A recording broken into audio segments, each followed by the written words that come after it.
Good morning बच्चों। आज हम बीए फर्स्ट ईयर का फर्स्ट पेपर समाजशास्त्र के सिद्धांत का अध्ययन कर रहे हैं, जिसका आज टॉपिक है सामाजिक संरचना। सामाजिक संरचना क्या होती है, प्रकार क्या होते हैं हमारे समाज में, इसको हम अभी विस्तृत रूप में समझने का प्रयास करेंगे। सबसे पहले अध्ययन करेंगे कि सामाजिक संरचना का अर्थ क्या है। तो उस समाजशास्त्रियों ने जो है अपने अपने अनुसार संरचना का अर्थ बताने का प्रयास किया है। जैसे सबसे पहले हर्बर्ट स्पेंसर हैं, उन्होंने प्रिंसिपल ऑफ सोशलॉजी में जो है समाजशास्त्र में सामाजिक संरचना शब्द की जो अवधारणा बताई थी। दुर्किम ने अपनी पुस्तक the rules of sociological method में इस अवधारणा का प्रयोग किया, किंतु दोनों ही विद्वानों ने सामाजिक संरचना की जो है व्याख्या स्पष्ट रूप से नहीं की। सामाजिक संरचना एवं प्रकार समाजशास्त्र में महत्वपूर्ण अवधारणा है। इनको समझे बिना हम सामाजिक परिवर्तन, सामाजिक विघटन, सामाजिक प्रकार जैसी महत्वपूर्ण अवधारणाओं को नहीं समझ पाएंगे। इसलिए इनका संक्षिप्त में अध्ययन करते हैं। सामाजिक संरचना समाज की विभिन्न इकाइयों जैसे समूहों, संस्थाओं, समितियों, सामाजिक संबंधों से निर्मित एक प्रतिमानित एवं क्रमबद्ध ढांचा होता है। सामाजिक संरचना अपेक्षातया एक स्थिर अवधारणा है, जिसमें अपवाद रूप में कुछ परिवर्तन जरूर हुए हैं। तो उनको समाजशास्त्री हैं, जैसे पहले हैं मैकाइवर और पेज। उन्होंने अपने शब्दों में जो है सामाजिक संरचना का अर्थ इस प्रकार दिया है कि समूह निर्माण के विभिन्न तरीके संयुक्त रूप में सामाजिक संरचना के जटिल प्रतिमान का निर्माण करते हैं। सामाजिक संरचना के विश्लेषण में सामाजिक प्राणियों की विविध प्रकार की मनोवृत्तियों तथा रुचियों के कार्य प्रकट होते हैं। दूसरे हैं कार्ल मानहीम। उन्होंने भी संक्षिप्त में जो है सामाजिक संरचना की परिभाषा इस प्रकार बताई है कि सामाजिक संरचना परस्पर क्रिया करती हुई सामाजिक शक्तियों का जाल है, जिसमें अवलोकन और चिंतन की विभिन्न प्रणालियों का जन्म होता है। पार्सन्स हैं, उन्होंने जो है सामाजिक संरचना की परिभाषा इस प्रकार बताई है कि सामाजिक संरचना परस्पर सामाजिक संस्थाओं, एजेंसियों, सामाजिक प्रतिभानों तथा साथ ही समूह में प्रत्येक सदस्य द्वारा ग्रहण किए गए पदों, कार्यों की विशिष्ट क्रमबद्धता को कहते हैं। इसमें तीन बातें जो हैं पार्सन्स ने प्रमुख रूप से बताई हैं। पहली है सामाजिक संरचना का निर्माण सामाजिक संस्थाओं, एजेंसी और प्रतिमान और व्यक्तियों द्वारा ग्रहण किए गए पदों और भूमिकाओं रूपी इकाइयों से होता है। दूसरा है कि सभी इकाइयाँ एक दूसरे से संबंधित होती हैं। और तीसरा है कि सामाजिक संरचना में एक विशिष्ट क्रमबद्धता भी पाई जाती है। एक समाजशास्त्री हैं रेडक्लिफ ब्राउन। उन्होंने सामाजिक संरचना की परिभाषा इस प्रकार दी है कि सामाजिक संरचना के अंग या भाग मनुष्य ही हैं और स्वयं संरचना संस्था द्वारा परिभाषित और नियमित संस्थाओं संबंधों में लगे हुए व्यक्तियों की एक क्रमबद्धता है।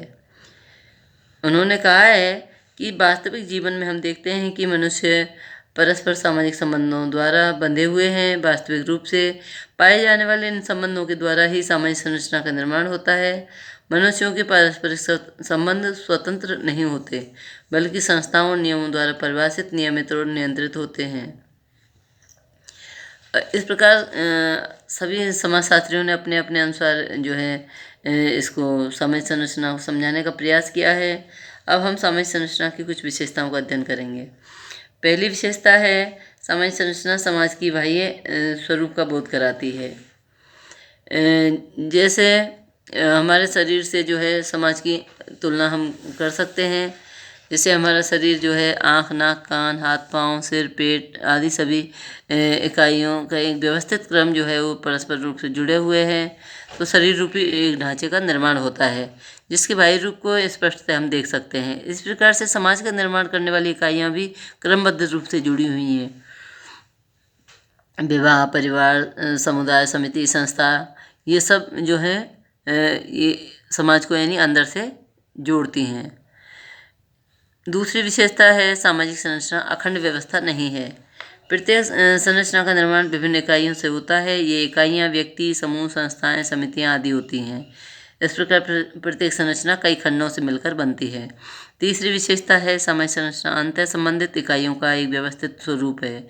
यानी सामाजिक संरचना का निर्माण विभिन्न इकाइयों से होता है। ये इकाइयाँ अस्त व्यस्त और बिखरी हुई नहीं होती, बल्कि उनमें परस्पर संबंध पाया जाता है। उदाहरण के लिए, जैसे घड़ी का निर्माण करने वाली सभी इकाइयों को परस्पर जोड़ने पर ही घड़ी की एक संरचना या स्वरूप हमें दिखाई देता है। चौथी विशेषता है, सामाजिक संरचना की इकाइयों में एक क्रमबद्धता पाई जाती है। यानी किसी भी सामाजिक संरचना का निर्माण मात्र इकाइयों के झुंड या योग से नहीं होता, बल्कि उन्हें एक विशिष्ट क्रम में जोड़ने से होता है। क्रम के अभाव में संरचना नहीं बन सकती। जैसे ईंट, चूना, पत्थर के ढेर से मकान नहीं बनता जब तक उनको एक विशेष क्रम में नहीं जोड़ा जाए। जैसे खिड़की की जगह खिड़की होगी, दरवाजे की जगह दरवाज़ा होगा, और ईंट, चूने, पत्थर को मिलाकर उनकी दीवार बनाई जाएंगी। तो इन सब को मिला करके ये जो है उस कमरे का या मकान का जो स्वरूप या आकार हमें दिखाई देता है। इसी प्रकार से हमें हमारे समाज का भी जो है उनको इकाइयों को क्रमबद्ध रूप में व्यवस्थित करते हैं, तभी हमको जो है हमारे समाज का स्वरूप दिखाई देता है। पांचवी विशेषता है सामाजिक संरचना। अपेक्षाकृत एक स्थायी अवधारणा है ये। सामाजिक संरचना स्थायी अवधारणा है क्योंकि इसके दो अर्थ हैं। एक तो सामाजिक संरचना का निर्माण करने वाली इकाइयाँ अपेक्षातः स्थायी होती हैं। उदाहरण के लिए, जैसे समाज का निर्माण करने वाले विभिन्न समूह, समितियों, संस्थाओं जैसे परिवार, धर्म, आर्थिक, शैक्षणिक संगठन एवं विवाह आदि में अपेक्षाकृत स्थायी रूप में ये पाए जाते हैं। इनमें छोटा मोटा परिवर्तन होने से जो है संपूर्ण संरचना प्रभावित नहीं होती है। दूसरा है कि सामाजिक संरचना इस अर्थ में भी स्थायी होती है कि इसका निर्माण करने वाली विभिन्न इकाइयों के पारस्परिक संबंधों में भी स्थायित्व पाया जाता है। इस नेक्स्ट विशेषता है सामाजिक संरचना की कि सामाजिक संरचना अमूर्त होती है। मैकाइवर और पार्सन सामाजिक संरचना को अमूर्त धारणा मानते हैं और मानते हैं कि सामाजिक संरचना का निर्माण विभिन्न संस्था, एजेंसी, वर्तमान परिस्थितियों, भूमिकाओं से मिलकर होता है। ये सभी इकाइयाँ अमूर्त होती हैं जिनको हम देख नहीं सकते, सिर्फ उनको जो है देख भी नहीं सकते, हम छू भी नहीं सकते, उनका आकार और रूप भी नहीं होता। इसके बाद नेक्स्ट विशेषता आती है सामाजिक संरचना का निर्माण अनेक उपसंरचनाओं से होता है। प्रत्येक सामाजिक संरचना का निर्माण कई उपसंरचनाओं से मिलकर बनता है। जिस प्रकार से शरीर रूपी संरचना का निर्माण मस्तिष्क, पाचन व श्वसन संस्थानों आदि से होता है, जिसमें अनेक अंग होते हैं, उसी प्रकार सामाजिक संरचना का निर्माण भी विभिन्न उपसंरचनाओं जैसे परिवार है, जाति है, वर्ग है, चर्च है, शिक्षण संस्था है, धार्मिक संस्था है, आर्थिक संस्थाएं आदि के द्वारा होता है, जिनकी स्वयं की अपनी एक संरचना होती है। नेक्स्ट विशेषता है सामाजिक संरचना स्थानीय विशेषताओं से प्रभावित होती है। यानी प्रत्येक समाज की एक संरचना होती है, वह दूसरे समाज से भिन्न होती है। इसका कारण यह है कि प्रत्येक सामाजिक संरचना किसी न किसी सांस्कृतिक व्यवस्था से प्रभावित होती है। नेक्स्ट विशेषता है सामाजिक संरचना की, वो यह है कि सामाजिक संरचना में प्रत्येक इकाई का एक पूर्व निश्चित स्थान व पद होता है। सामाजिक संरचना में प्रत्येक इकाई का पद और स्थान निर्धारित होता है। उस स्थान पर रहकर ही वह सामाजिक संरचना का निर्माण करती हैं। अन्य स्थानों पर होने पर संरचना बिगड़ जाती है। जिस प्रकार से शरीर संरचना में हाथ, पाँव, नाक, आँख, कान का स्थान फिक्स है, यदि वह हाथ का स्थान पाँव और नाक के स्थान पर कान और आँख का स्थान जीभ ले ले तो शरीर की संरचना विकृत हो जाएगी। उसी प्रकार से सामाजिक संरचना में राज्य, चर्च, परिवार, विवाह, धर्म, न्याय व्यवस्था, शिक्षण संस्था आदि सभी का स्थान भी पूर्व निर्धारित है। यदि वे एक दूसरे का स्थान ग्रहण कर लें तो सामाजिक संरचना में भी विकृति आ जाएगी। इसके बाद नेक्स्ट सामाजिक संरचना की विशेषता है वो यह है कि सामाजिक संरचना में सामाजिक प्रक्रियाएं भी महत्वपूर्ण होती हैं, जैसे सहयोग, अनुकूलन, व्यवस्थापन, एकीकरण, सात्मीकरण, प्रतिस्पर्धा, सहयोग आदि। इसके बाद नेक्स्ट विशेषता है सामाजिक संरचना में विघटन के तत्व भी पाए जाते हैं। जैसे मानव संरचना की अनेक आवश्यकताओं की पूर्ति करते हैं, किंतु कोई भी संरचना अपने आप में श्रेष्ठ नहीं होती, ना ही उसमें जो है पूर्ण संगठन पाया जाता है। कई बार समाज में विघटन भी पैदा कर देती है। मर्टन दुर्खिम मानते हैं कि कई बार संरचना स्वयं समाज की नियमहीनता पैदा कर देती है। सामाजिक संरचना में संगठन और विघटन दोनों ही पैदा करने वाले तत्व मौजूद होते हैं। इसके बाद हम अध्ययन करेंगे कि सामाजिक संरचना के प्रमुख रूप कौन कौन से हैं।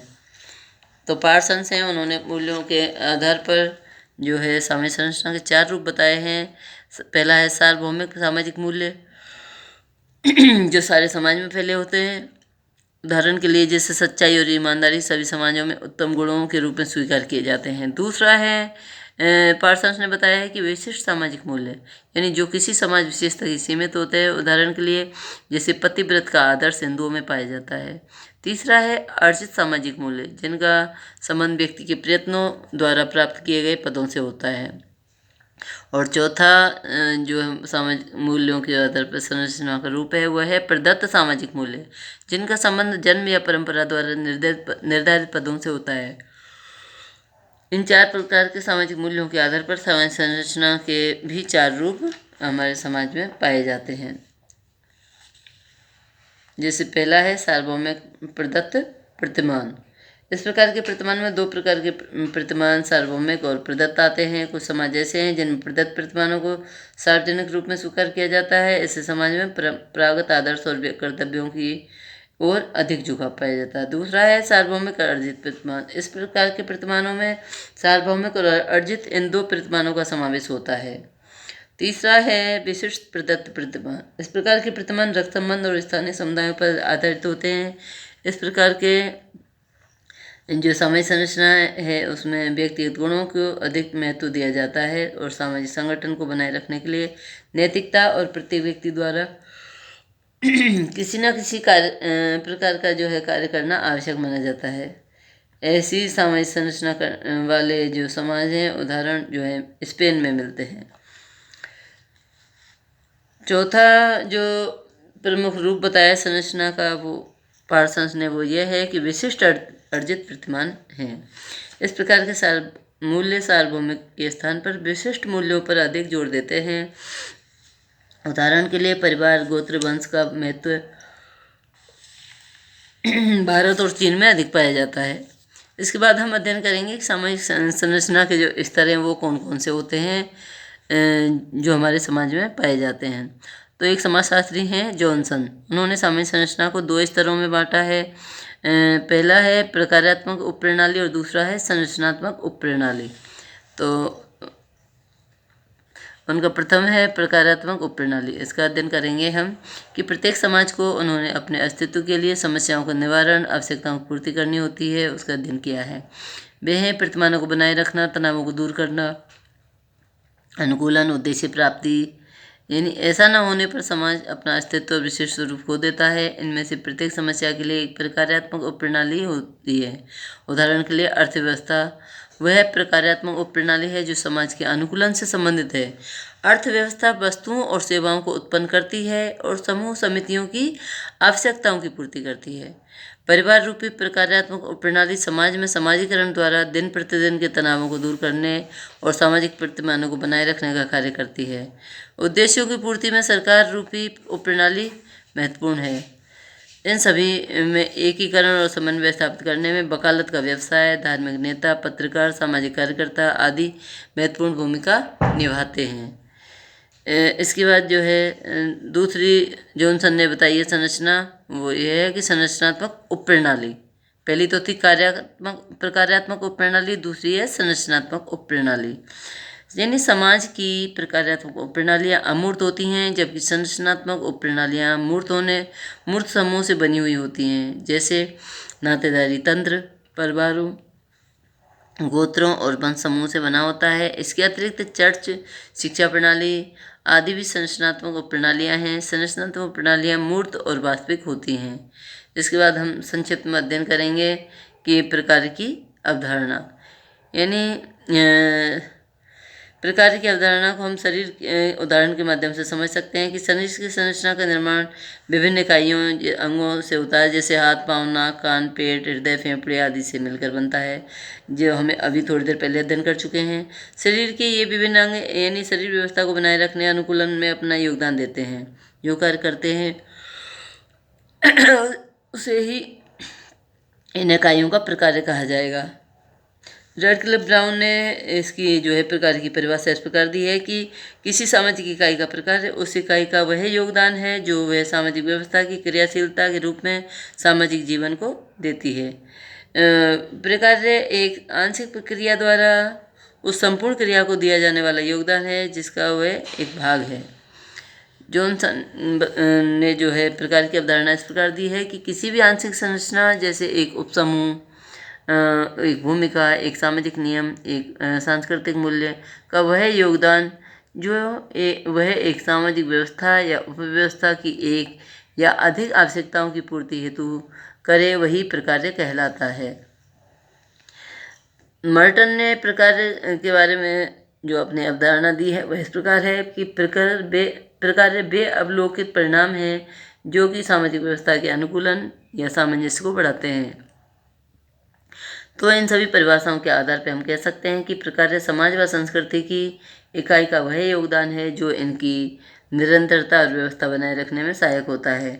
प्रकार्य द्वारा सामाजिक इकाई समाज की आवश्यकताओं को पूरा करने और उसमें सामंजस्य और अनुकूलन करने में सहायक होता है। इस प्रकार से हम जो है सामाजिक संरचना के अंतर्गत सामाजिक संरचना के प्रमुख स्वरूप और उनके स्तरों का अध्ययन कर रहे थे। जो इसके बाद हमने प्रकार की अवधारणा के अध्ययन किया। तो मैं ऐसे समझती हूँ कि आप सभी बच्चों को जो है सामाजिक संरचना और ये प्रकार की अवधारणा समझ में आ गई होगी। फिर भी अगर किसी बच्चे को समझ में ना आए तो आप व्हाट्सएप के माध्यम से आप मुझे पूछ सकते हैं।